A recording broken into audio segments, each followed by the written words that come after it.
Espérame un poquito.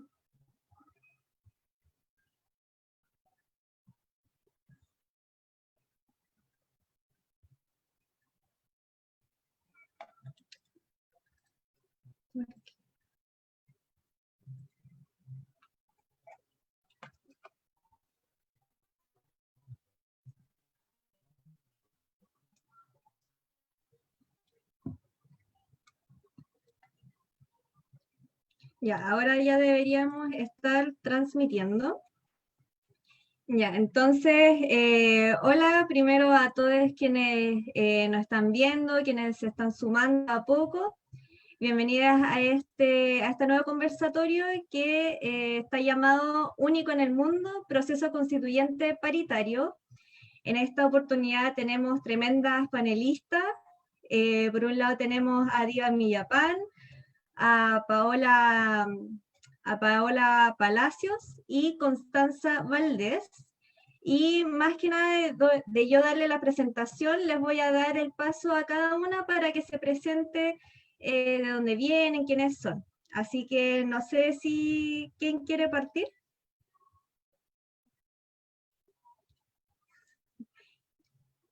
Parto Paola, yo, ya. Ya, Diva. Genial.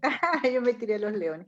Bueno, Mari Complamien, un saludo a todas y todos y todes que están en la audiencia y a mis compañeros que están acá.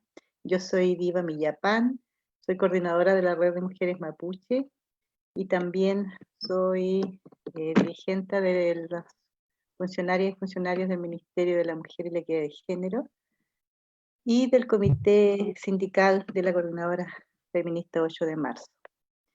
Entonces tengo hartas cosas que hacer. Me paso muy entretenida todo este tiempo. También soy mapuche huilliche de Panguipulli, el pueblo más lindo que hay. Y entonces un saludo también si hay alguien de los Lambien por ahí. Eso es. Muy agradecida de que me hayan invitado y poder compartir con estos panelistas. Muchas gracias a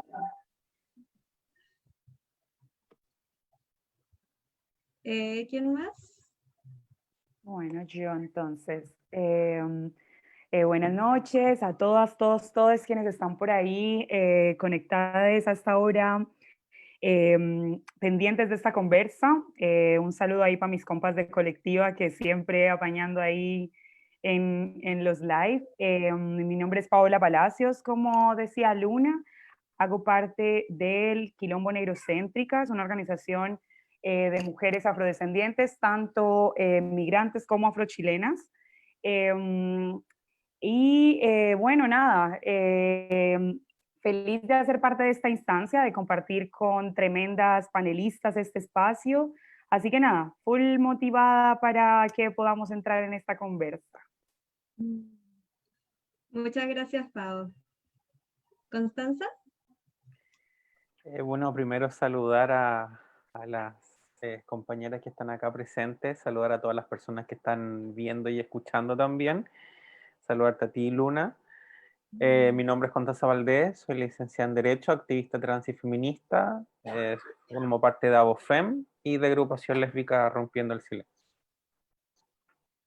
Muchas gracias por estar acá, a Constanza y a las tres, y de nuevo saludar a quienes ya se están uniendo a esta conversación. Para empezar, queríamos plantearle una pregunta a cada una, como desde lo más básico para empezar a conversar, y esto sería, ¿qué quiere decir cuando hablamos de una constitución con perspectiva de género o una constitución feminista? ¿Ya? Para tener como ciertas claridades en torno a estos conceptos. No sé si... Pau, ¿quieres empezar? Claro, ¿cómo negarme? Bueno, ¿qué quiere decir una convención constitucional feminista? En mis palabras, y bueno, lo que hemos ido conversando ahí de a poco con las compañeras, ¿no? No quiere decir que es la definición técnica ni nada. Nosotras hacemos o intentamos incidir dentro de la sociedad chilena, en este caso, que habitamos este territorio, desde una perspectiva interseccional, ¿no? Desde una perspectiva feminista interseccional. Y esa es nuestra visión de lo que debería ser la convención, la asamblea constituyente. ¿Qué quiere decir con interseccional? Porque también ha estado súper manoseado el término y que parece que lo interseccional tiene que ver como con 3 condiciones o más, ¿no? Y para nosotras, no para nosotras, la interseccionalidad desde sus nacimientos tiene que ver con una cantidad de intersecciones dentro de la matriz de opresiones, pero basándose primero en el género, la raza y la clase. De ahí le empezamos como a sumar otras intersecciones como la identidad de género, como no sé, en nuestro caso como migrantes, ¿no? Que también somos una de las poblaciones que en esta conversación como que no se sabe en qué lugar quedamos también, o en qué lugar estamos situadas como personas migrantes. Entonces, para nosotros una constitución feminista debería ser interseccional, debería estar enfocada a toda la población que habita Chile, porque escucho en demasía y no se lo tomen a mal, ¿no? Pero escucho siempre chilenas y chilenos, como si los migrantes no existimos, ¿no? Como para unas cosas salen incluso los ministros, el presidente a decir que hay 1,5 millones y lo dicen así como bien exagerado para que suene más cantidad de gente.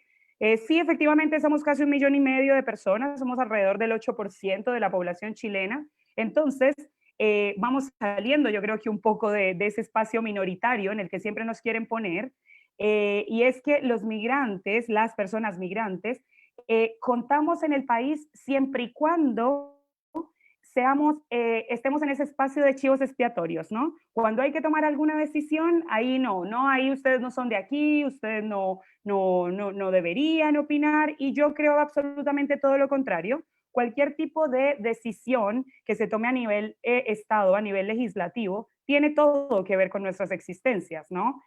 Porque vivimos aquí, ¿no? Migrar no es estar de vacaciones, migrar es habitar un territorio y hacer parte del pueblo. Yo, aunque no soy chilena, hago parte del pueblo chileno porque aquí habito, ¿no? Aquí construyo.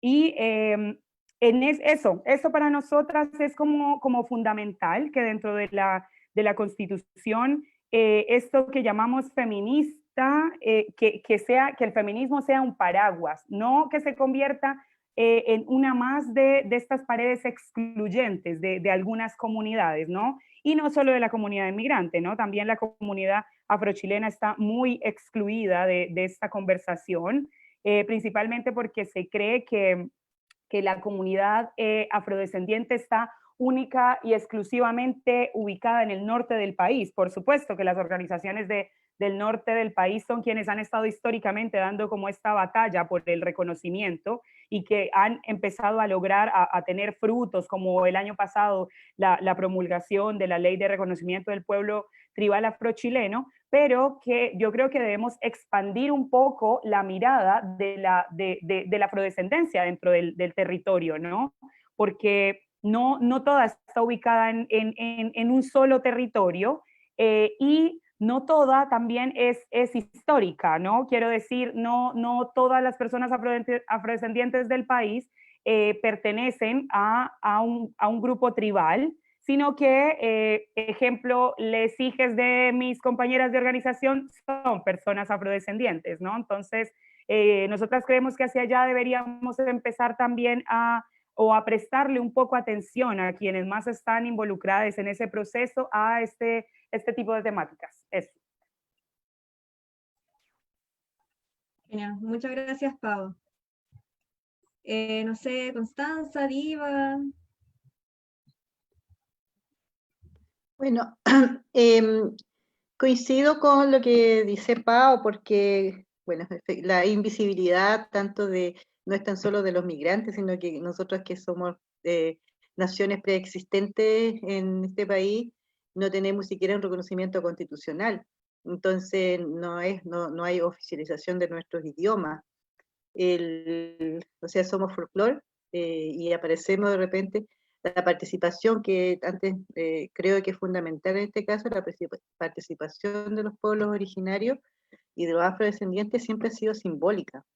Nosotras nos sacan una foto y creen que con eso nos quedamos felices, pero nuestra participación en la toma de decisiones, a eso apuntamos, creo, todos, y todos. No es posible que a estas alturas de la vida este país, esta nación chilena, no reconozca y no tampoco respete los tratados que han sido suscritos por la República de Chile del año 1825, por ejemplo, el Tratado de Tapigüe, que reconoce fronteras.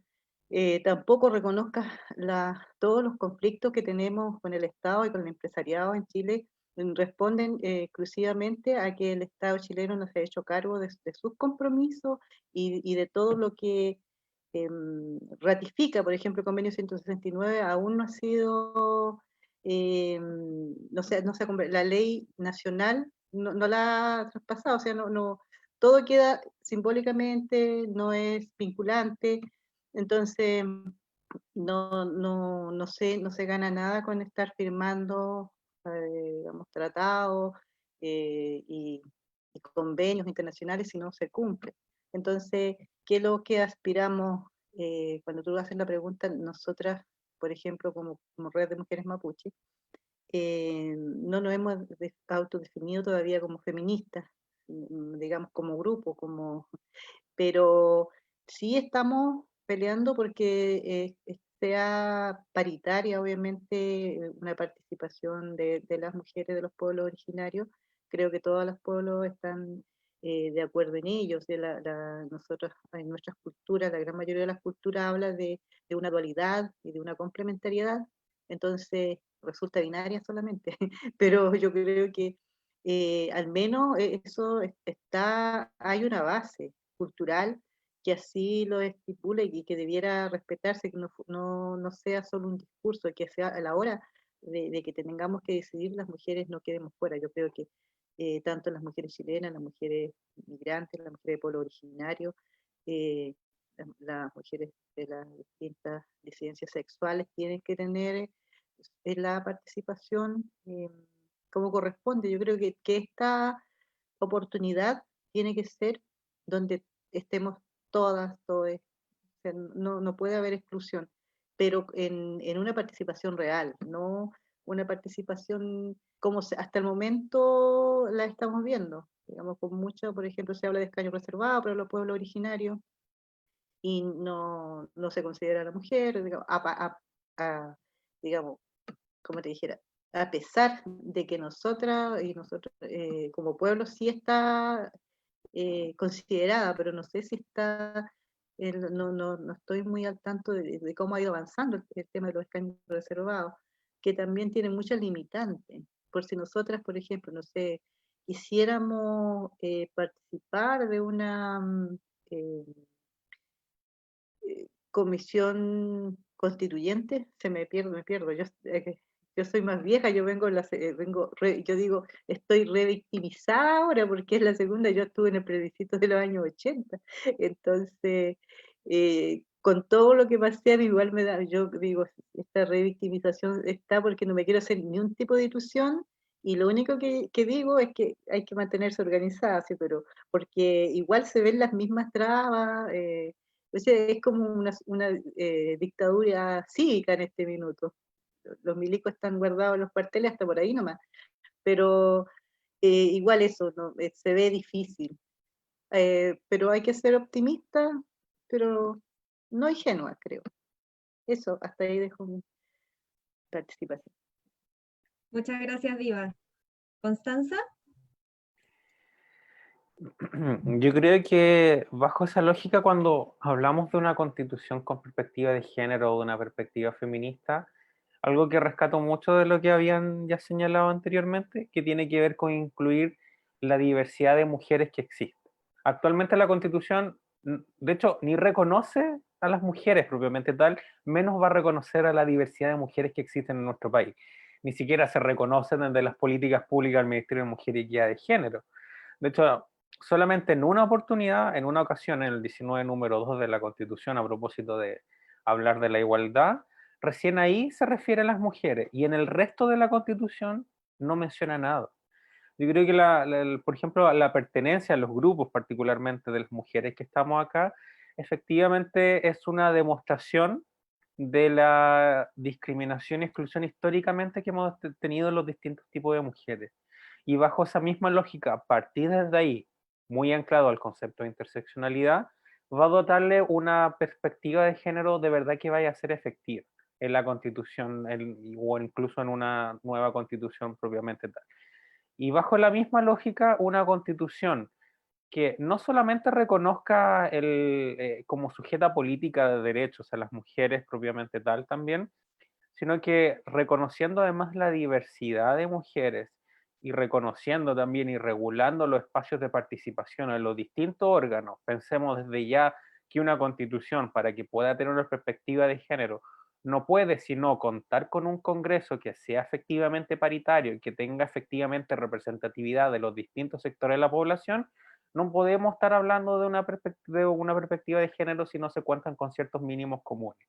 Y bajo esa misma lógica, todo el entramado de la política, del poder, de cómo se toman las decisiones, tiene que tener una perspectiva de género para considerar que una constitución pueda ser con una perspectiva de género. Si no contamos con eso, si solamente enunciamos ciertas situaciones en particular o reconocemos ciertos derechos y se queda solamente en la letra, no podemos estar hablando de una constitución con una perspectiva de género.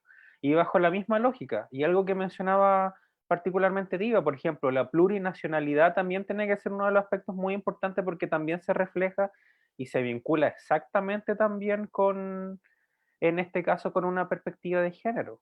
Por lo mismo, una constitución propiamente tal, que quiera tener o quiera llamarse con una perspectiva de género, no puede solamente quedarse en los enunciados de los llamados derechos de las mujeres, porque ha existido clásicamente un malentendido respecto a que ciertos derechos solamente son los que se refieren a las mujeres, sobre violencia, discriminación, identidad, etcétera, sin ir más allá, como por ejemplo, cuáles son las problemáticas que tenemos como mujeres para acceder a la seguridad social, para acceder a la educación, a la salud, al trabajo, a la vivienda. ¿Cómo nos relacionamos en un medio ambiente también como mujeres? Por ejemplo, en el ámbito de la ciudad, hace un tiempo atrás se ha ido estudiando cómo, por ejemplo, las mujeres nos movemos dentro de la ciudad, cómo el desarrollo de una ciudad también nos afecta como mujeres. Y bajo esa misma lógica, es muy importante tener en consideración que una constitución con perspectiva de género es aquella constitución que considera y contempla a toda la diversidad de mujeres en su engranaje, y no solamente en ciertos derechos particularmente, y por lo mismo también, y eso es uno de los temas que me imagino que vamos a conversar, también tiene que ver mucho con los desafíos de cómo ir implementando y cómo ir cambiando eso, sobre todo considerando, y hay un aspecto muy importante que recalcar, que el hecho de que vaya a ser una convención constitucional paritaria no significa necesariamente, por ejemplo, que se va a ver representada o va a existir representatividad de perspectivas feministas, por ejemplo. Por lo mismo, es súper importante también ahí la lucha que se va a dar respecto a las banderas de lucha, a las ideas y sobre todo la discusión constitucional que se va a dar más allá de abril del 2021. Muchas gracias, Constanza. Yo creo que han hablado cosas que son súper claves para tener en consideración en esta discusión en torno a la interseccionalidad, ¿cierto? Y que es fundamental para construir una democracia realmente feminista, que todas estemos incluidas en este proceso, no solamente como en la imagen, por decirlo de alguna forma, ¿cierto? Sino que tomando decisiones y ser partícipe de forma activa, al igual que la organización constante que mencionaba Diva, que es súper importante, que el proceso no solamente termina en el plebiscito, ni solamente en la convención constitucional, sino que hay que seguir organizadas para seguir empujando para una constitución feminista y una sociedad feminista. Po.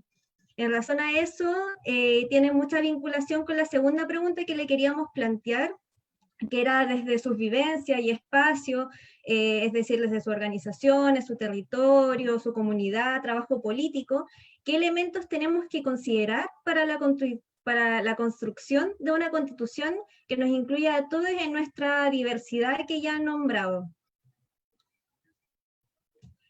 ¿Quién quiere partir esta vez?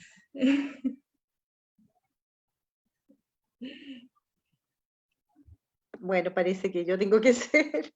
Es bien, como yo mencionaba adelante, a mí me complica hablar de todo un proceso que aún no está definido. Por ejemplo, en el caso nuestro como mujeres de pueblos originarios, todavía no tenemos claro cuál va a ser la participación y se va a dar esta participación, porque igualmente se estaba hablando de que probablemente se tenga que hacer una consulta indígena para este proceso constituyente, que igual eso sería por ejemplo, a lo mejor, no sé, no sé, pues a lo mejor para la Comisión Constitucional, tal vez. Entonces, yo no tengo claro, yo te digo sinceramente, cómo va a ser la participación del pueblo originario. Entonces, me cuesta imaginar qué es lo que debería priorizar. Lo que a nosotras como también haciendo interseccionalidad, digamos, en la práctica, de repente como alianza, como para ir entendiendo, porque de repente nuestro discurso, al menos, siempre va muy enfocado hacia el pueblo mapuche, porque yo soy mapuche, y también somos 9 pueblos, y vamos para los 11, digamos, pueblos y comunidades, que somos la mayoría diversos, y el tema como feminista, en algunos espacios de repente se te ve como algo muy, entre comillas, peligroso, que yo creo que hay que tener esa mirada de repente de que hay una ¿cómo se llama? Satanización de lo que es el feminismo. Hay muchos malos entendidos, la prensa como que te habla de ideologías malévolas, por ejemplo, nosotros que trabajamos hacia las comunidades, entonces tú prácticamente ni siquiera puedes decir, mira, digamos, yo me sumo, por ejemplo, al feminismo comunitario, por ejemplo, la gente dice, oh, qué tremendo. Entonces, hay muchas dificultades de repente como para pensar siquiera cómo vamos a hacerlo, pero yo creo que como dije anteriormente, nosotras sí estamos por una participación. Ahora la forma, los desafíos van a ser eso, van a ser cómo aunamos un discurso, creo yo, un discurso, por ejemplo, con las diversidades sexuales, con migrantes, porque nosotros al menos el convenio 169 reconoce obviamente a todos los afrodescendientes que están en Chile, al menos, que ya son varias generaciones que están acá. Entonces eso estaría, entre comillas, saltado, pero como sabemos que el convenio 169 no es vinculante, entonces es como bien complicado tener esa posibilidad. O sea, a mí me interesaría, yo creo que el mayor desafío de todo es tener participación en la toma de decisiones. Yo creo que eso es como, ¿cómo vamos a llegar ahí? ¿Cuáles van a ser las instancias? Si es por la vía de los partidos políticos, ¿cómo va a ser la gente que es independiente y la gente que dice que debe ir la dirigencia social, los dirigentes de pueblos originarios, las representaciones tradicionales? ¿Cómo vamos a llegar ahí? Cuando también, y también tenemos la otra dificultad, nosotros que muchas dicen que la gente que milita en los partidos políticos, que de hecho en el pueblo mapuche, voy a referirme exclusivamente al pueblo mapuche, hay mucha militancia en partidos políticos, y hay representantes, entonces a veces te dicen que tú no puedes participar porque quédate en el partido político y no vayas a la otra participación exclusiva para pueblos indígenas. Entonces, hay dificultades y yo creo que se van a aprovechar también la gente interesada de todas esas dificultades. Entonces, se ve bien compleja, pero yo creo que la principal para mí, por la experiencia que tengo, yo creo que va a ser, como decía, eh, poder participar de esa comisión y lo más, digamos, la más gente, digamos, que sea cercana al menos al feminismo o a tener una mirada más progresista de una mente más amplia, porque a veces pucha, que estamos atravesados por un tremendo machismo y un tremendo desconocimiento. Yo creo que es complicado. Hasta ahí. Muchas gracias, Diva. ¿Podemos seguir con Constanza? Sí, a mí la verdad es que es una reflexión bastante interesante la que realiza Diva, sobre todo porque el tema de los escaños reservados para pueblo originario todavía está en la Comisión de Constitución del Senado, están discutiendo las propuestas, y uno de los temas, por ejemplo, que tiene que discutirse es si la paridad, por ejemplo, también va a regir para los escaños reservados, porque también ahí hay un tema particularmente que se tiene que resolver.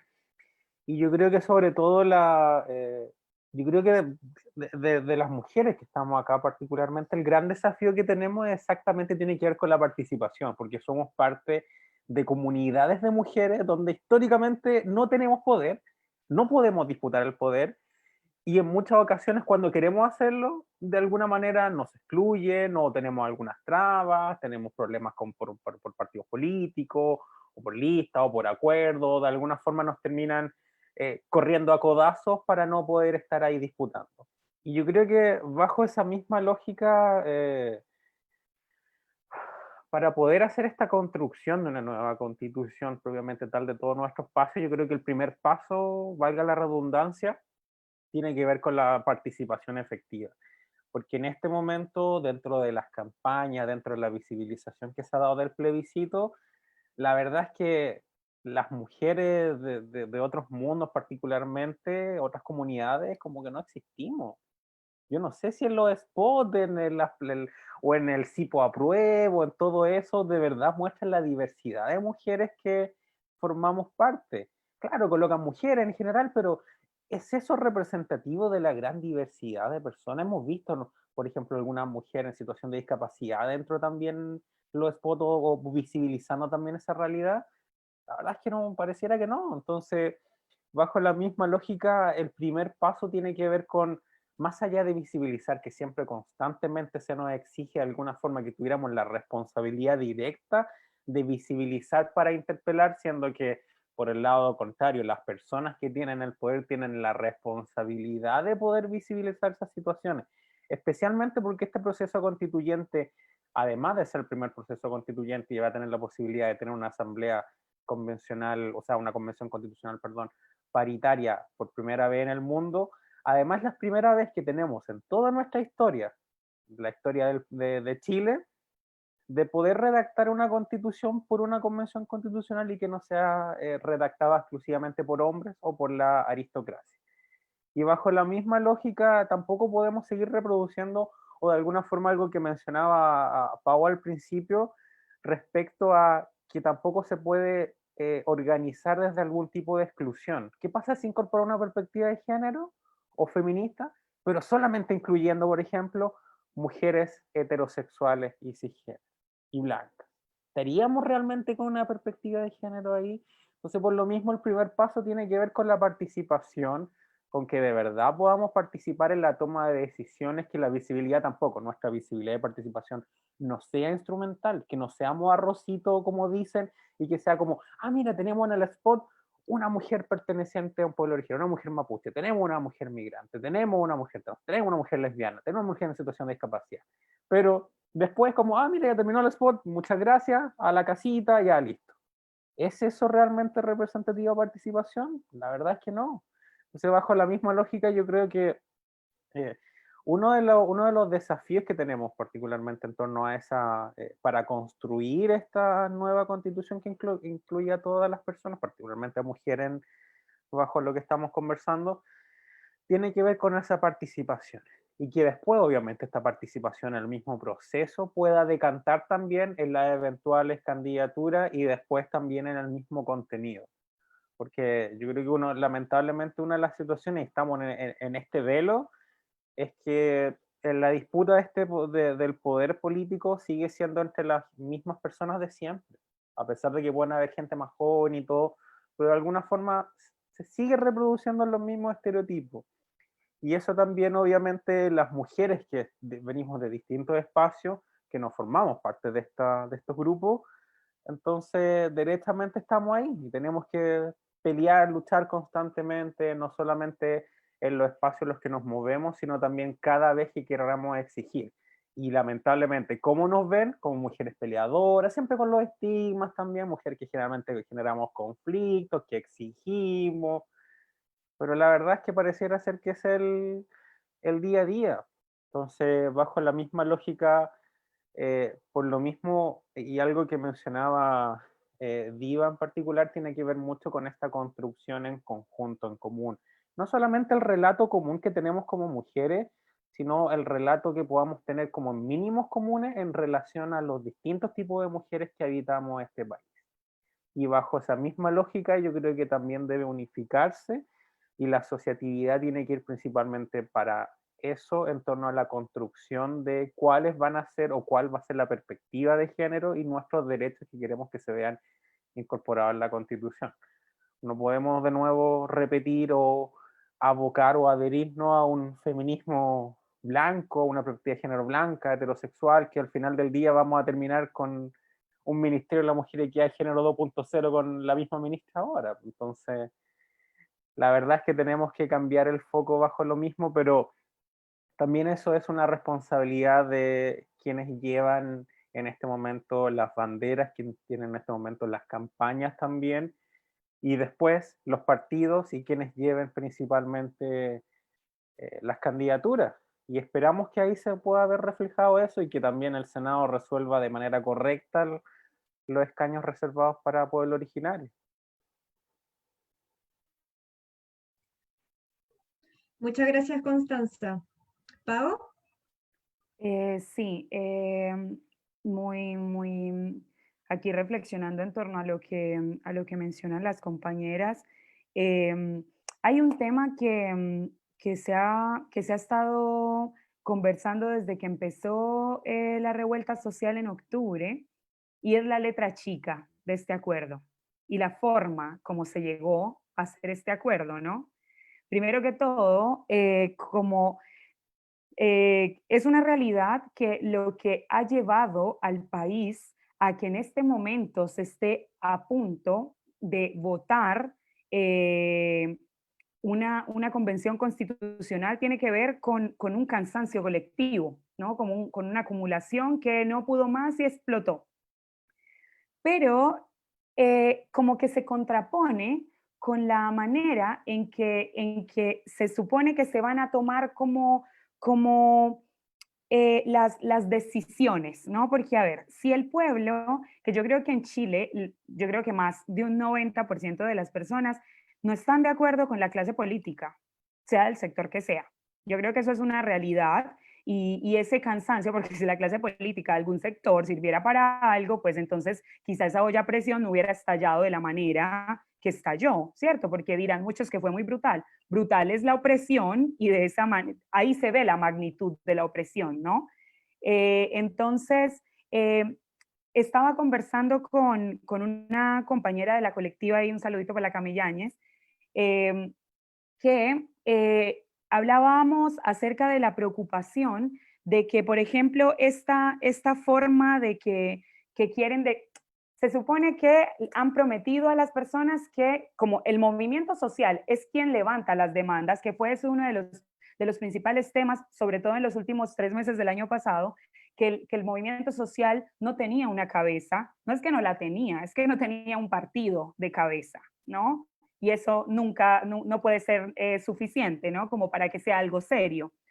No es que no tuviera una cabeza, es que la gente, las personas, estamos hasta acá, y me incluyo, porque yo llevo 5 años viviendo acá en Chile, y ejemplo, en torno a la ley de migración, se la pelotean entre los gobiernos y la quieren aprobar en pandemia, cuando la comunidad migrante es una de las comunidades más afectadas por la pandemia, porque estamos muy precarizadas, muy vulneradas, pero no, lo que mejor se le ocurre al gobierno es aprobar algo tan importante que va a regir la vida de más de 1,5 millones de personas en pandemia, donde nadie tiene tiempo para pensarse una cosa tan importante, ¿no? Y claro, digámoslo, tomando decisiones a puertas cerradas sin migrantes, sin organizaciones sociales, se consiguen por ahí algún asesor que diga lo que necesitan que diga, pero que no representa a nadie, absolutamente, a ningún sector social migrante.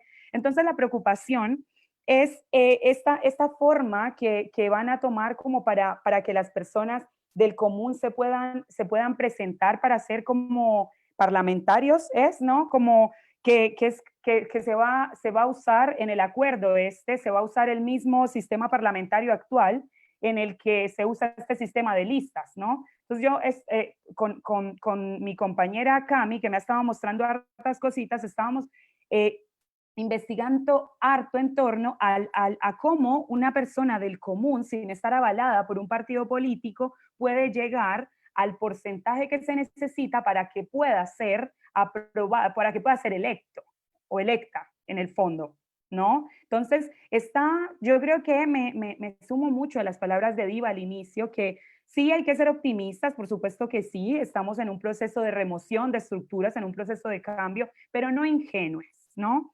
Y dentro de esa ingenuidad es creer que así como se hicieron su pacto por la paz, qué chistoso el nombre que sea pacto por la paz cuando fue el presidente quien declaró la guerra, fue él el que empezó con la guerra, ¿no?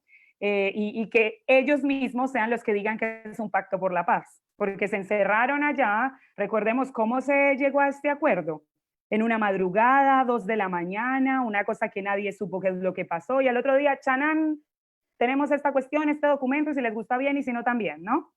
Entonces, como que tener en cuenta como esos secretitos, esa letra chica de este proceso, porque esa letra chica es la que va a hacer que el proceso siga estando igual de anclado a lo que ya existe.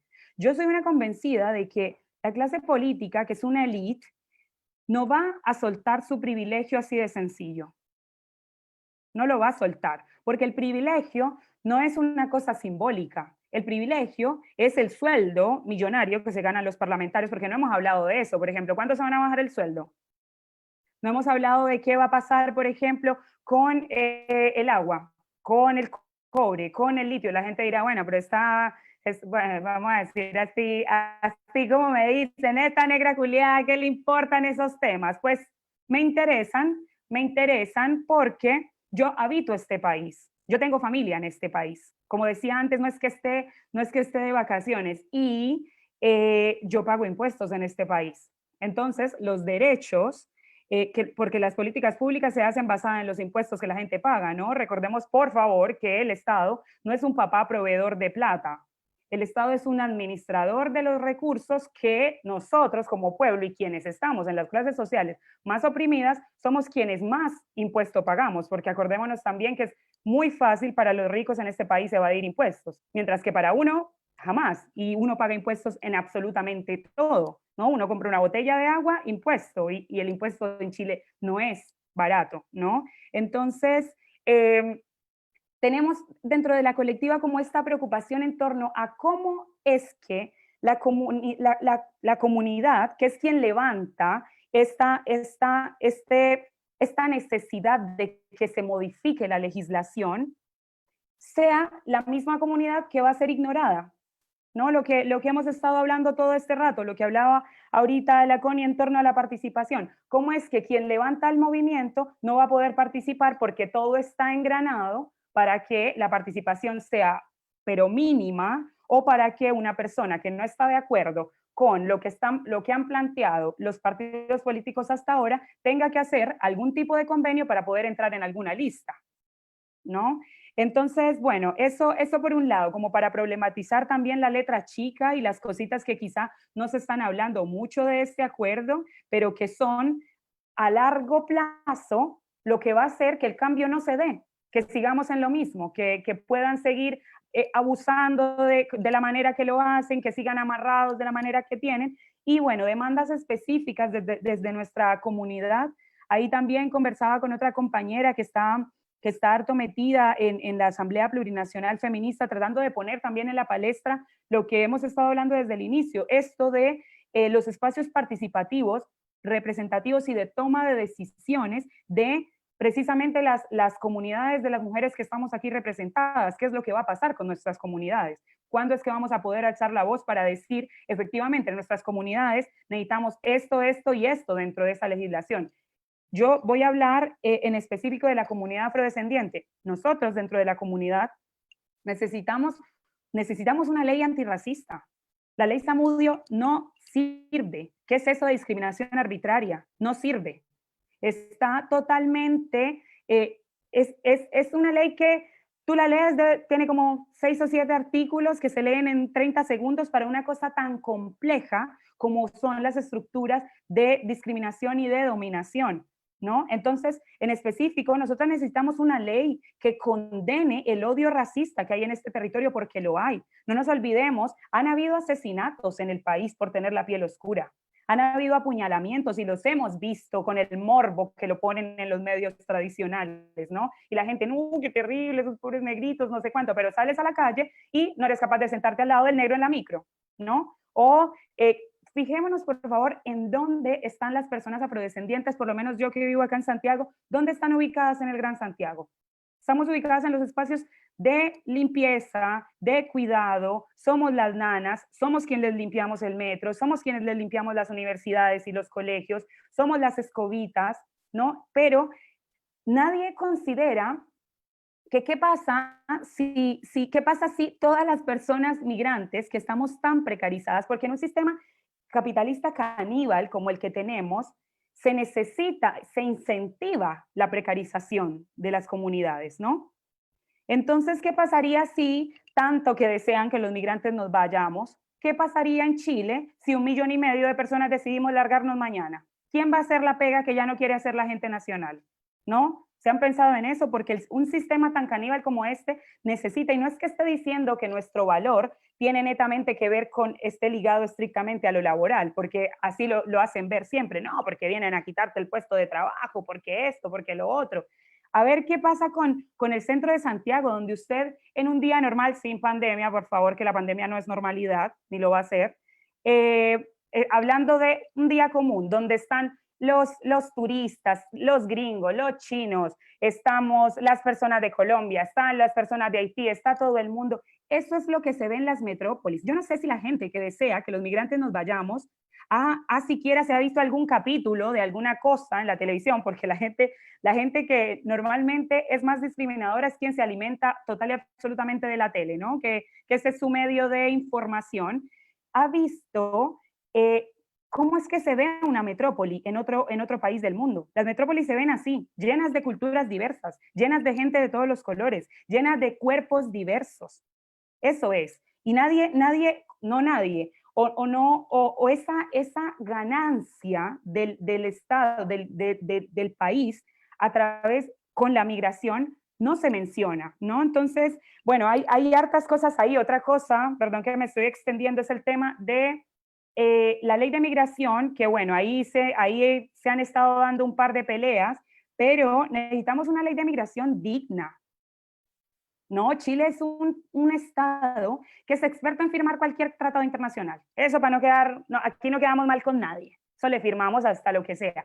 Otra cosa es vivir aquí y saber que aquí no se cumple nada, absolutamente nada. O sea, se entiende que el año pasado el gobierno, cuando empezó el gobierno Piñera, se restaron del pacto de migraciones, pero hay otras cartas magnas que hacen también o que deberían obligar al Estado a que cumpla con el cuidado de los derechos humanos de las personas inmigrantes, y no es así, no es de esta manera. Por ejemplo, la nueva ley de migración está poniendo un montón de temas que son violaciones a derechos humanos abiertamente y no se discute. Ejemplo que están tratando de, bueno, que ahora se supone que ahí, esta semana salió un tema en torno a la reunificación familiar, pero estaba cimentada en que usted viene y no va a poder traer a su familia nunca, ¿no? Y a ver, las personas migrantes somos personas, no somos máquinas que trabajamos en función de un mercado, no somos objetos, ¿no? Y nada, como eso, el reconocimiento del pueblo afrodescendiente en todo el territorio, yo creo que eso es algo fundamental también para nosotras como comunidad de mujeres afrodescendientes, y el compromiso de las organizaciones sociales que están llevando a cabo también más esta discusión, que también se interioricen de esto que estamos conversando en esta mesa hoy, que entiendan que, como decía Constanza ahorita de una manera muy clara, que la diversidad de las mujeres que somos tiene que ser partícipe de lo que se vaya a hablar, porque la vida de una no puede quedar coartada por un espacio en el que no va a tener decisión, ¿no? Entonces, es. Muchas gracias, Pau. Yo creo que ya han ido adelantando más o menos la siguiente pregunta que le teníamos, que es bastante clave para tener en consideración a lo que se viene, que ya es con respecto como a los desafíos para una constitución con perspectiva de género, feminista, realmente democrática, ¿cierto? Pau daba bien clavo con respecto a la letra chica, ¿cierto? Como estas trampas que hay dentro de este acuerdo y del proceso en general. Uno de ellos, por ejemplo, es el quórum de 3/4, que eso ya no pasa a ser que este órgano constituyente ya no sea autodeterminado, ¿cierto? Y que no solamente se traspasa a ese organismo, sino que hay que tener muy en consideración los quórums para lo que se viene, ¿cierto? Porque no sirve de nada tener este órgano si seguimos teniendo 3/4 para poder cambiar nuevamente la Constitución. Entonces, en base a eso, y ahí abrimos la siguiente pregunta, que era, ¿qué desafíos tenemos para una Constitución democrática que nos considera a todos y que sea con perspectiva de género feminista? No sé si Constanza quiere empezar esta vez. Yo creo que tenemos tantos desafíos, yo creo que partiendo por el hecho de que nos incluyan y podamos estar disputando el poder. Porque ¿de qué sirve que yo, claro, ganemos en la prueba de convención constitucional, estemos celebrando, salgamos a las calles, en la medida de lo posible, porque estamos en una pandemia, por supuesto, a nivel nacional, y después en abril votemos por convencionales constituyentes, con paridad y todo, llega el momento que ganan las personas, se instala, y curiosamente la palabra mujer se menciona un par de veces, y no se habla de diversidad de mujeres. ¿Cuál sería la gracia de eso? La verdad es que ninguna. Y el desafío ahí tiene que ver exactamente con algo que ya habíamos mencionado, y han mencionado particularmente Pau y Diva, que tiene que ver con la participación, la visibilidad y plantear las demandas desde un punto de vista particular. Tenemos distintos enfoques, no podemos diluir solamente cuando hablamos de mujeres, pensar que estamos hablando de un grupo en general. Cuando hablamos de mujeres, estamos hablando de mujeres con S, porque somos muchas mujeres, muchas particularidades, tenemos muchas diversidades, muchas diferencias, y bajo la misma circunstancia tenemos diferentes problemáticas en torno a cómo ejercimos nuestros derechos o la ausencia de estos derechos también, que eso también es un indicativo de algo. Y bajo la misma lógica, yo creo que los desafíos propiamente tal que tenemos bajo todo este proceso, lo primero que ya habíamos mencionado, que tiene que ver con la participación, lo segundo, la representatividad, porque uno de los aspectos que, de nuevo, para reiterar, el hecho de que sea una convención constitucional paritaria, que sea 50 y 50, efectivamente nos representa a las mujeres el 51%, pero desde el punto de vista formal. Esto es los números, pero desde el punto de vista sustantivo, nuestras ideas, nuestras perspectivas, de verdad nuestras demandas, eso solamente se va a ver representado en la medida que nuestros representantes vayan a tener como banderas de lucha nuestras demandas. Si no es así, la verdad es que vamos a estar... Porque si tenemos un 50%, por ejemplo, de la convención compuesta exclusivamente por Jacqueline Van Rieselberghe y Ena Bombaer, ¿va a ser representativa? La verdad es que no. Entonces, bajo la misma lógica, también tenemos que pensar el proceso constituyente y los desafíos que tenemos dentro de todo eso. Y luego que ya pensemos en el mejor de los casos, que tenemos un buen porcentaje de mujeres que nos representan en la Convención Constitucional. ¿Cuáles van a ser otros los desafíos?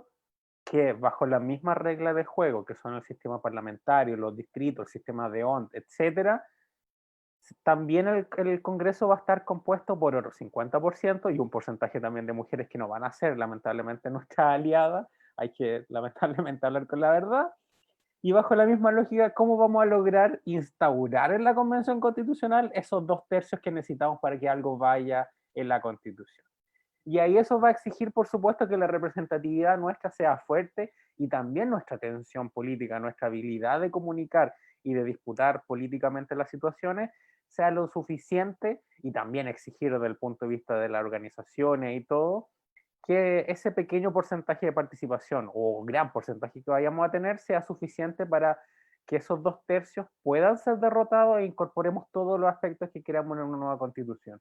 Que no sea de nuevo una constitución que diga, no, esto lo vemos en la ley. Mira, ¿sabes que interrupción voluntaria del embarazo lo vamos a ver en la ley? No, mira, ¿sabes que plurinacionalidad? No, no nos metamos en eso. Mira, ¿sabes que no? Encuentro migración, no hablemos de racismo en la constitución. No, eso se ve feo, no. Todas esas cosas tienen que estar incorporadas en una constitución. Si una constitución no dice algo, está diciendo algo con omitir algo exactamente. El silencio en estas circunstancias efectivamente otorga. Entonces, por lo mismo, también el desafío que tenemos como mujeres en todo este proceso constituyente y para incorporar una perspectiva de género tiene que ver con esta lucha constante, no solamente de visibilizar, sino también de generar alianzas, de tener conversaciones, de generar también relatos en común, más allá de que tenemos diferencias, tenemos particularidades, pero es súper importante también aliarse y sobre todo participar en este proceso, sin perjuicio de que la verdad es que históricamente hemos tenido todas las situaciones complejas, cuesta arriba. Siempre hemos estado bajo la misma lógica. Y esta particularidad, circunstancia, a pesar de que por muy histórica que sea, no es la excepción. Pero eso no significa que no vamos a pelear, eso no significa que nos vamos a dar la lucha, que nos vamos a quemar el país si es necesario, si es que de verdad no nos podemos ver representados. Y por lo mismo el desafío que tenemos no solamente tiene que ver con lo institucional, que la institucionalidad no nos apaña, no nos quiere, sino también en la participación, que tampoco nos meten mucho ahí, lamentablemente.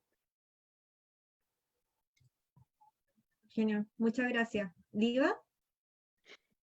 Ya, bueno, sí, no es un ambiente muy favorable el que se nos viene. Bueno, en algunos los desafíos, creo que va relacionado con lo que decía Pau delante, que tiene que ver con el tema de una ley racista, yo creo que, antirracista, perdón.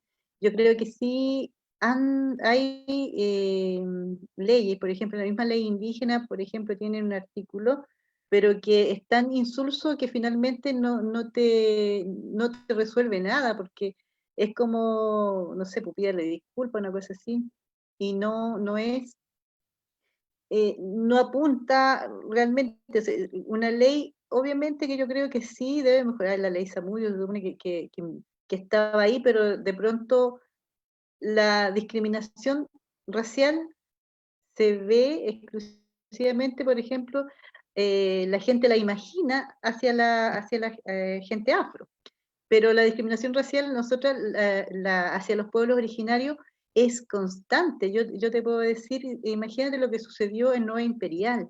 En Nueva Imperial habían gritos xenófobos, y nosotros que somos pueblos de acá, y que hemos estado siempre, que hemos sido un pueblo muy generoso, por ejemplo, cuando reclamamos las tierras de los pueblos originarios, no reclamamos las tierras, reclamamos solo las tierras de grandes fondos, no reclamamos el robo, entre comillas, yo le digo que a veces nadie lo habla, pero hubo un robo hormiga. Por ejemplo, yo digo un caso particular de mi familia, nosotros nos deben 1.500 hectáreas del título de merced que aún no nos entregan. Y además de eso, hubo corridas de cerco, pero de pequeñas, gente que llegó de las salitreras, por ejemplo, que venían, no todos, digamos, un grupo.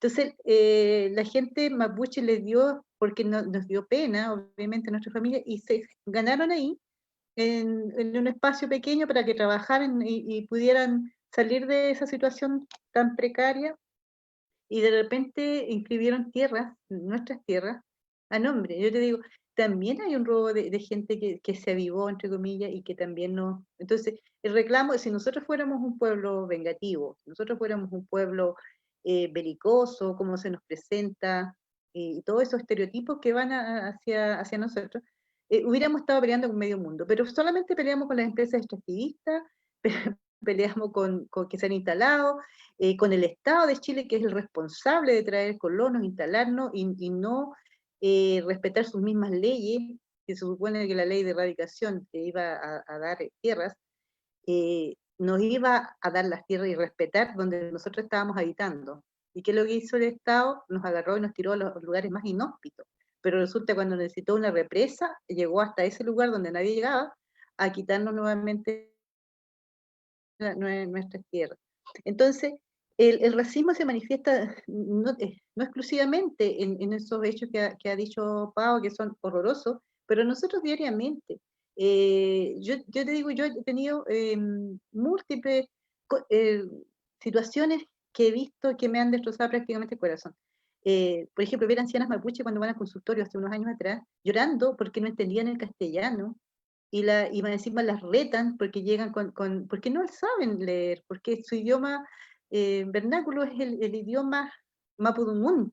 Entonces, todo ese tipo de cosas, el que nos digan que nuestra machi, por ejemplo, son brujas, o sea, que se mire de esa forma a los pueblos que tenemos mucho que entregar, ya sea, por ejemplo, ahora todos fascinados con las gastronomías de distintos países. O sea, eso es un granito de arena que cada pueblo, cada cultura puede entregar. Hay mucha más sabiduría que se está perdiendo al no tener, por ejemplo, diálogos interculturales, reales.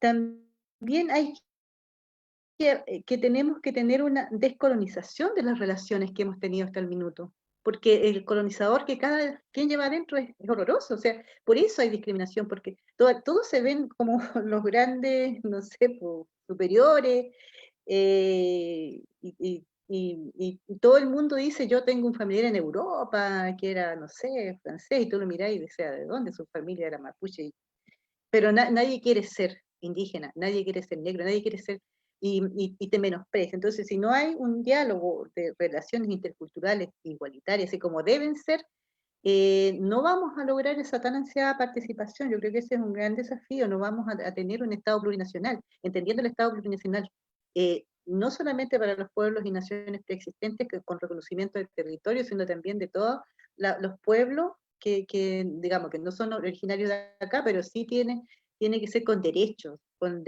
a participar, con todos los derechos que se le puede entregar a un ciudadano de esta nueva, esperamos, nueva nación que queremos construir. Yo creo que eso es como un gran desafío que tenemos que ir trabajando, y la otro es seguir aunando los criterios y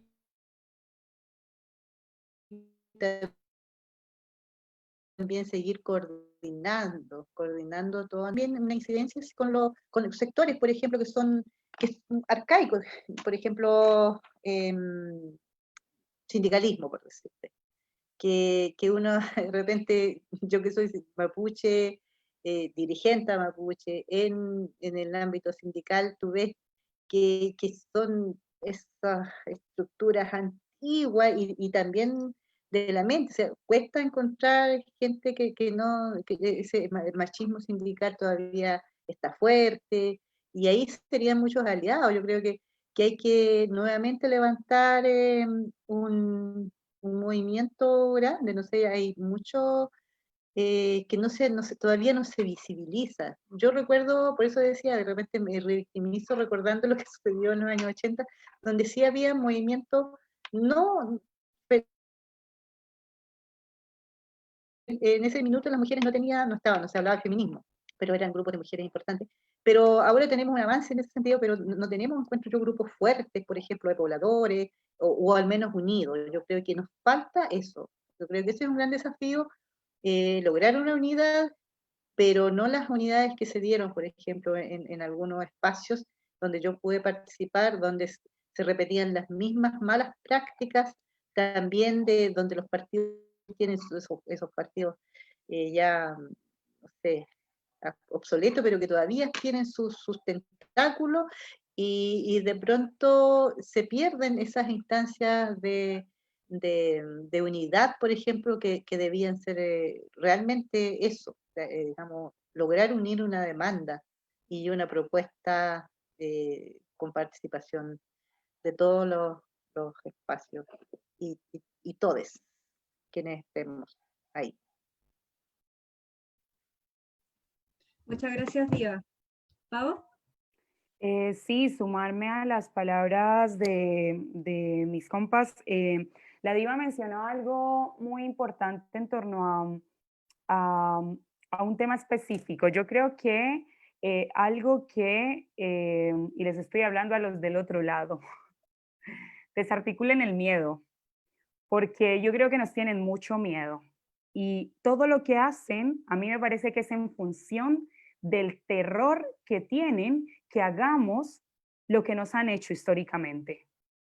Que es, por eso digo que me tomo de las palabras que decía Diva en torno a cómo la comunidad del pueblo mapuche ha reivindicado derechos básicos. Si fuera para tomar venganza, entonces hubiera quemado el Estado, pues, porque estaban aquí antes de que el Estado chileno se instaurara como lo que es hoy, ¿no? Y lo mismo lo digo también desde la comunidad afrodescendiente. Si las personas negras hiciéramos un 5% de lo que nos han hecho históricamente, o sea, también quemaríamos el mundo, porque el racismo es una estructura que permea absolutamente todo, ¿no?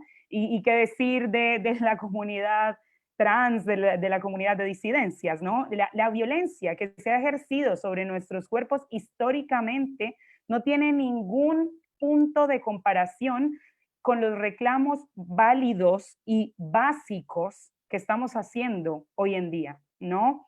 Yo creo que uno de los desafíos principales que tenemos para lo que se nos viene es recimentar la educación en Chile. Yo creo que las personas que habitamos Chile, en todos los niveles educativos, necesitamos, por ejemplo, una de las cosas bases es la reformulación de la identidad chilena. A mí, quizá porque estoy en esta pelea, o en esta lucha antirracista, me parece una absurda contradicción no me voy a hacer cargo de quien se sienta ofendido en realidad. Me parece una absurda contradicción que tengan un eslogan de que Chile despertó, y yo veo todos los autos con banderitas del Estado chileno, que parece que sí se representan con el Estado que los sigue oprimiendo, ¿no? Y todo el mundo tiqui, tiqui, tiqui. No digo que no celebren sus fiestas, si está todo bien, pero onda, problematicemos un poco cuál es el poder que le seguimos entregando a esta gente. Soltaron un 10%, ¿para qué? Para que la gente se haga papilla ahora en el 18%. Mucha gente, la cuestión indigna, mucha gente, o sea, no sé, por ejemplo, yo no estuve de acuerdo con esas críticas de no, se fueron a comprar televisores. Es tu plata, cómprate lo que quieras, unas zapatillas, un televisor, una peluca, un labial, lo que te quieras comprar. Lo triste es que la gente tenga que estar pagando deudas universitarias, deudas en el banco, porque la gente está endeudada hasta el cuello, con una plata que se supone que está prevista para la vejez, ¿no? Entonces, la gente, de hecho, ayer leía un artículo que el 90 y tanto % de la gente en Chile usó el 10% para pagar deudas. Eso es totalmente indigno. Deudas también que la gente adquirió durante la pandemia porque el Estado, un Estado donde sí hay dinero en América Latina, a pesar de todo el saqueo occidental de este territorio, sigue habiendo un montón de recursos en América Latina, solamente que no los tiene el pueblo, ¿no? Entonces, yo creo que uno de los desafíos principales es la etnoeducación. Yo creo que en Chile hay que reformular el proceso identitario de las personas. Yo como extranjera, la primera vez que llegué, por ejemplo, a Santiago, después de haber escuchado como en el norte todo esto de lo ario chileno, de lo blanco, de ser la Suiza, de Latinoamérica, la gente aquí tiene fenotipo indígena. Por favor, mírense al espejo y dejen por favor de estarse identificando con quien no es, dejen de estar oprimiendo a sus pueblos originarios, que absolutamente todas las personas en este territorio tienen una ascendencia indígena, de diversos pueblos, pero la tienen. En Latinoamérica, el mestizaje, que lastimosamente tiene una herencia muy terrible, está total y absolutamente ligado a lo indígena y a lo negro. Y todavía hay una pequeña élite que sigue llevando sus ideas, sigue implementando sus ideas en la gran mayoría del pueblo. Por eso apaguen la tele, aprovechemos que estamos en un momento histórico respecto a la cercanía que tenemos con la información. Así como nos metemos a Instagram a seguirle dando poder, tiempo y esfuerzo a otras personas que ni siquiera están en este país, porque, chiquillos, producir contenido constante también para redes sociales es estar trabajándole a otra gente. No es usted quien se enriquece, ¿no? No es su familia quien gana con eso. Porque también en todo esto de la pandemia ha habido una vorágine, nos hemos volcado en absoluto a las redes sociales y por supuesto que creo que las redes sociales en este momento son un entorno supremamente importante, pero la realidad sigue pasando en la calle. La realidad, no virtualicemos la realidad por el hecho de que sea una herramienta. Por supuesto que es una herramienta y hay que usarla porque son las que tenemos a la mano, pero la realidad sigue estando allá afuera. La realidad sigue estando en el Parlamento cuando a todo el mundo le da, no, esas discusiones, nada, que paja ver esas discusiones. Onda, metámonos en los espacios de toma de decisiones. Prestémosle atención a lo que debemos prestarle atención, porque esas cosas a las que no les prestamos atención son las que coartan nuestra existencia día a día. Como que la gente, no, es que yo no me meto en política. Chiquillos, a estas fechas de la vida respirar es política. No, la política no está, es algo allá lejos. Pero yo, por ejemplo, soy una persona que no soy partidaria.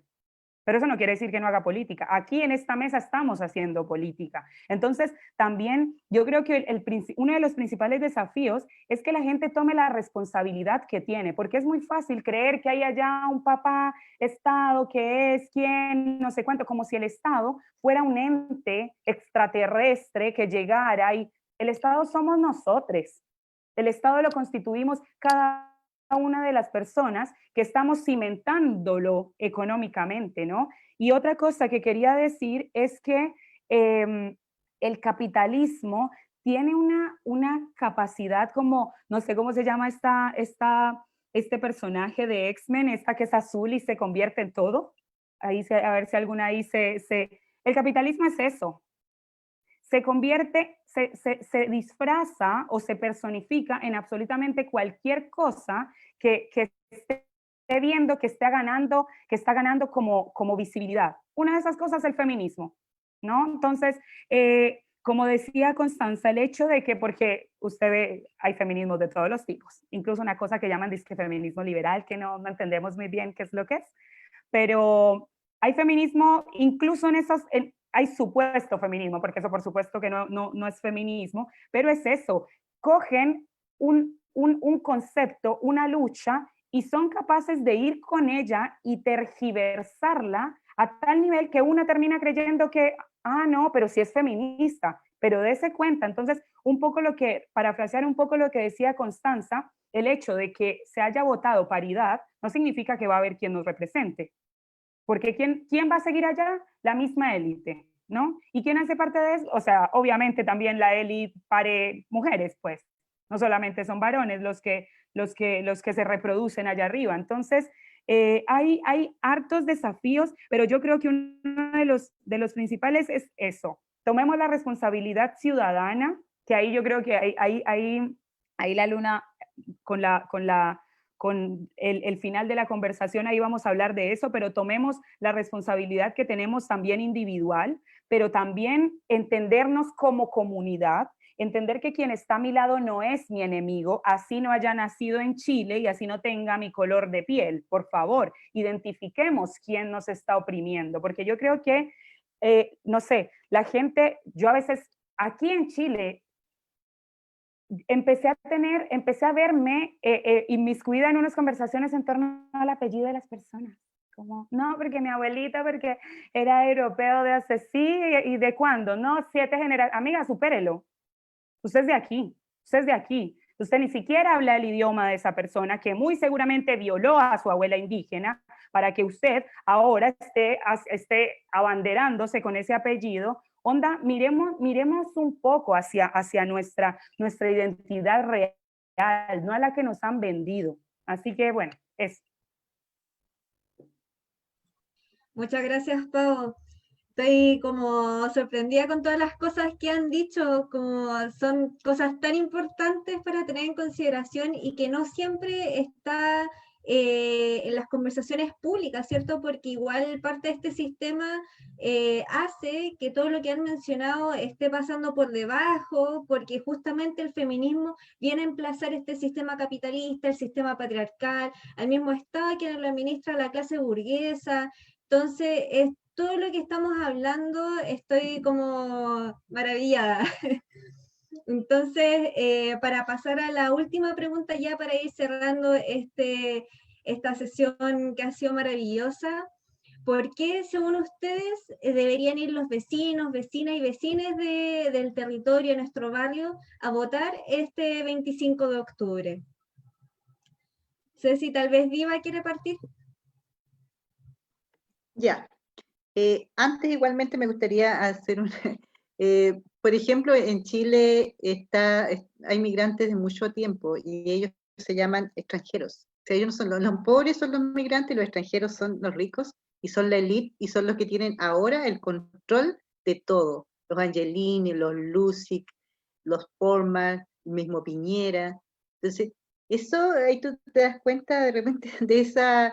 Claro, entonces cuando alguien es pobre, pues él es migrante y tratémoslos mal, pero ¿por qué no tratan mal a todos los migrantes, digo yo? ¿Por qué no les pedimos que se vayan? Yo quiero que se vayan los extranjeros, entre comillas, migrantes, famosos extranjeros, que se vayan ellos. Y también decir que, o sea, que yo igual, un llamado a todos y todos a ir a votar, independiente de que de repente a todos los que nosotras acá hemos planteado, igualmente tenemos que hacer el ejercicio porque es algo que nos ganamos en la calle, luchamos, murió gente por todo esto, y tenemos que hacer el ejercicio porque tenemos que demostrar que vamos a ganar. Esta ganada tampoco significa que, vuelvo a insistir en que tenemos que seguir organizados, tenemos que volver a la base. Yo creo que basta, como decía Pau, de mantenernos en las redes sociales, es importante obviamente, pero y arreglar el mundo en nuestro... Ahora, desgraciadamente estamos acá, pero hay mucha gente que se quedó solo con las redes sociales y olvidó de que está viviendo en una población, de que tiene tremendas realidades que tiene que asumirle, tiene que darse cuenta de que no va a pasar nada, que no se va a ganar un premio, que nadie va a salvar, sino que va a enfrentar la realidad que nos toca. Y eso, y creo que el control ciudadano hay que ejercerlo, yo creo que no hay que nunca más dejar de, como decían otros, hay canales que son bien fome, pero sí, por ejemplo, para el 10%, cuando todo el mundo vio ese canal, pero ¿por qué no lo seguimos viendo para todas las discusiones? Estoy totalmente de acuerdo en eso. Yo creo que hay que estar, que abrimos los ojos, no para el pueblo mapuche, para la gran mayoría del pueblo mapuche que hemos estado organizados y hemos sido oposición de toda la vida, o sea, porque para nosotros sigue la militarización ahí, pero yo creo que hay que hacer ese trabajo. O sea, ir a votar es solo un paso y después tenemos que seguir conversando, tenemos que seguir organizadas y tenemos que seguir presionando. Eso. Hey, Camden. Saludo a todas. Mis Lamien. Caltu, gracias. Pau, Luna. Y Connie. Constanza. Yo creo que, a ver, yo creo que tenemos, como lo hemos dicho, tenemos muchas problemáticas, tenemos muchas dificultades y el panorama está súper difícil, está súper desigual, pero que eso no tampoco no haga pensar o no haga ver las cosas con pesimismo, que, por ejemplo, es mejor mantener las cosas, porque la verdad es que incluso pensando en todo lo que se viene y todo, aún así van a ser mucho mejores, o la oportunidad que vamos a tener histórica de cambiar las cosas es mucho mejor de lo que tenemos ahora. Incluso pensando en todas las problemáticas que podemos tener, con cómo se gestó la reforma, con el tema de los 2 tercios, que somos excluidas constantemente, que los mismos de siempre quieren salir, que están saliendo las momias de los partidos para buscar ser candidato a convencionales constituyentes, que hasta Longueira volvió, todas esas cosas. Aún así yo creo que tenemos que tener esperanza. Y no por algo que me interpeló mucho, que dijo Pau, no por esta palabra, o por esta, como Chile, por este concepto tan patriótico, que al final es un país que históricamente no ha discriminado, no ha excluido, no, de alguna forma no podemos reivindicar algo que sí, que no nos hemos sentido parte porque no hemos tenido los mismos derechos, pero sí podemos reivindicar el concepto de pueblos, los conceptos de pueblos, la plurinacionalidad, las distintas diversidades que existen. Y bajo esa misma lógica, esa reivindicación, esa lucha, una de las maneras de poder hacerlo va a ser votando a prueba de convención constitucional. Aún así, con todas las problemáticas que tenemos, con todo, incluso el pesimismo que podamos tener, esa es una de las formas, y también históricamente, en términos muy objetivos, es la primera oportunidad que Chile tiene de forma histórica de poder tener una constitución no solamente redactada en democracia, sino por una convención constitucional paritaria, y que esperemos que también sea así, que incorpore escaños reservados para pueblo originario y que además contemple cuotas, por ejemplo, para personas en situación de discapacidad. Esperemos que también puedan incorporarse más, pero sabemos que está problemática la discusión en el Senado.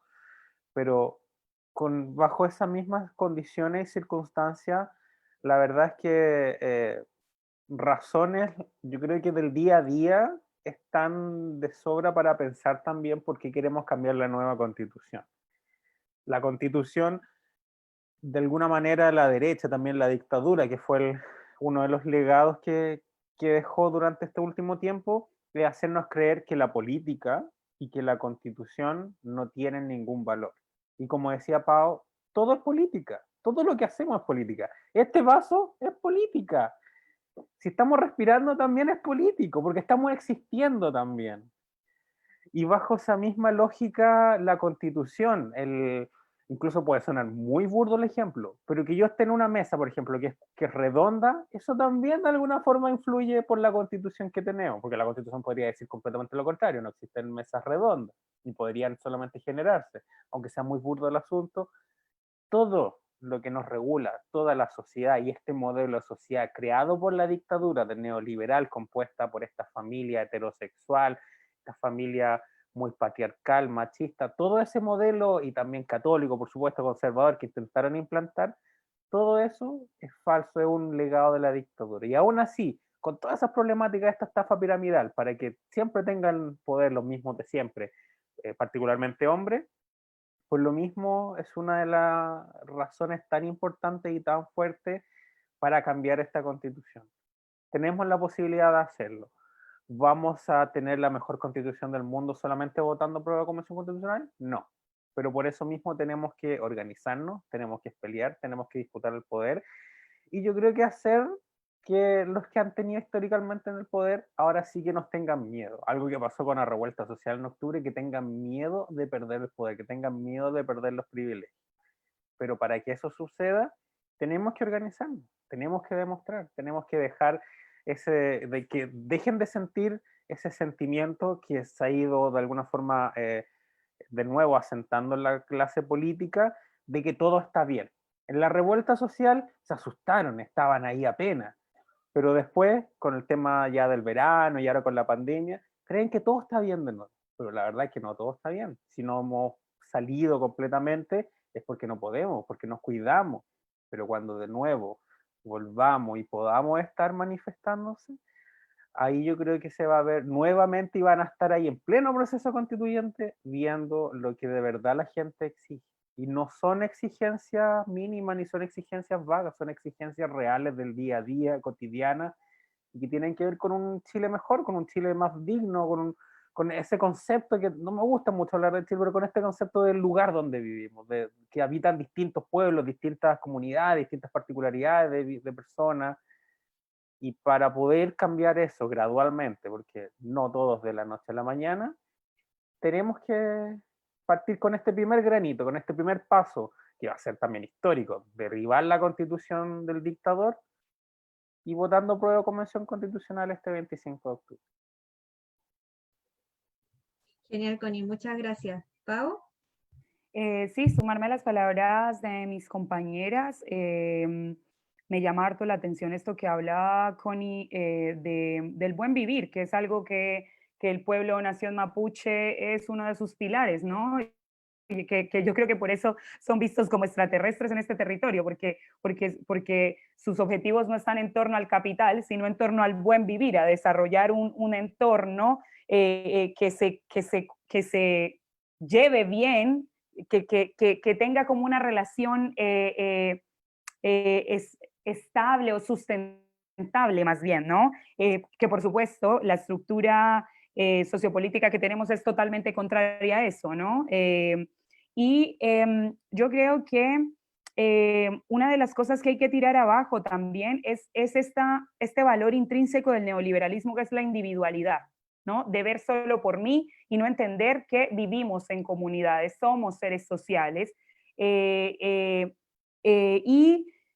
yo creo que el motivo por el cual las vecinas, vecinos, vecines, las personas que habitamos en este territorio, bueno, por ahí derecho, hago la cuña a invitar a las 3.500 personas migrantes que están habilitadas para votar, por favor, ejerzan su derecho a voto en este país. Yo lastimosamente no puedo porque hay que pasar como 10.000 años aquí para poder acceder a eso, pero las personas que están habilitadas, por favor, que no sea como pasó con la elección de este tipo, que está de presidente, que ganó porque un montón de gente no salió a votar.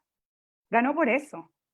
No podemos repetir eso. Entonces, en ese sentido, hay una responsabilidad con el voto. El voto fue una lucha social también, como para que lo desperdiciemos así en este momento de la existencia.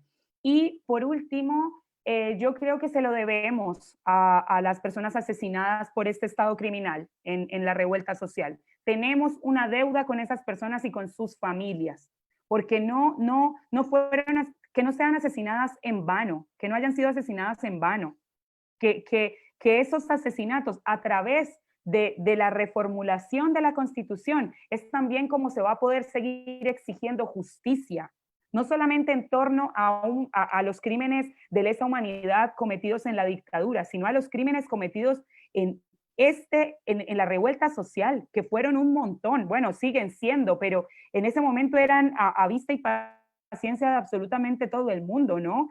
Que yo creo, volviendo al tema de las redes sociales, fueron esta misma herramienta la que ayudó también a poder visibilizar y denunciar lo que estaba pasando en la calle, que fue, yo no sé si a la gente ya se le olvidó lo horrible que fue por lo menos los primeros 2 meses de revuelta social, la violencia del Estado fue, pero total y absoluta. Onda, yo vengo de Colombia, de un Estado totalmente criminal y asesino, y yo tenía miedo de salir a la calle, así como no podía creer que, a ver, la gente tenía cacerolas y sacaron a militares con AK-47, o sea, unas cosas así, bueno, y todas las personas que asesinaron y que como el caso de Romario, este chico ecuatoriano que fue asesinado en La Serena y que su mamá ahora está siendo amedrentada, amenazada por estos grupos de ultraderecha, por estar buscando justicia por el asesinato de su hijo, que fue asesinado por una bala que venía de los militares, ¿no? Porque, o sea, ¿en qué país en democracia una protesta ciudadana se disuelve con balas? ¿No? Parece que no estuviéramos en esta época del mundo, ¿no? Y de paso se ha dicho, quiero aprovechar el espacio también para mandarle un par de patadas al Estado colombiano, Estado asesino y narcoparamilitar, que la semana pasada asesinó a 12 personas en una protesta ciudadana también, que estaban protestando por el asesinato de una persona a manos de la policía. Las policías tienen que abolirse. Me fui para otro lado, pero eso. Invito a las personas, a las vecinas, vecinos, vecines, a que ejerzan su derecho ciudadano, ganado también por personas que le pusieron el cuerpo a esta pelea, y que salgan por favor a votar, que la pereza o que el pesimismo, como dice Constanza, no nos gane.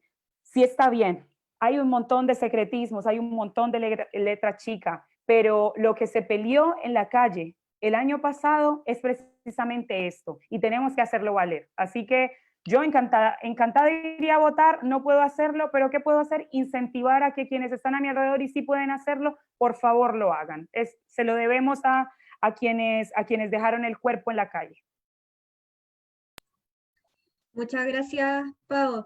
Diva, lamentablemente se nos cayó, pero igual extiendo el agradecimiento por parte mía, del equipo que está detrás de este conversatorio con tremendas expositoras que hemos tenido, que han tratado muchos temas que son súper importantes a tener en consideración y que nos dan ciertas claridades, ¿cierto?, en torno a este proceso constituyente, que no solamente termina al ir a votar, o con este órgano constitucional, sino que la lucha es larga, hay que seguir organizándonos para poder avanzar en una democracia más directa, donde realmente el territorio, las comunidades y las organizaciones sean parte efectivamente de las decisiones que se toman en este largo territorio. También es importante mencionar de que mucho se dice que tenemos el apruebo ganado, ¿cierto? Y es verdad, pero esto va a ser siempre y cuando todos vayamos a votar este 25 de octubre y no solamente por el apruebo, sino convención constitucional, que es sumamente importante porque ese es el único órgano que va a ser 100% conformado por electos por la ciudadanía y paritario. Entonces, con eso vuelvo a reiterar el agradecimiento a las expositoras que nos acompañaron esta vez y saludo nuevamente a todos que nos han estado viendo durante esta sesión y nada, muchas gracias por esta ocasión. Gracias, chao. Muchas gracias. Chao.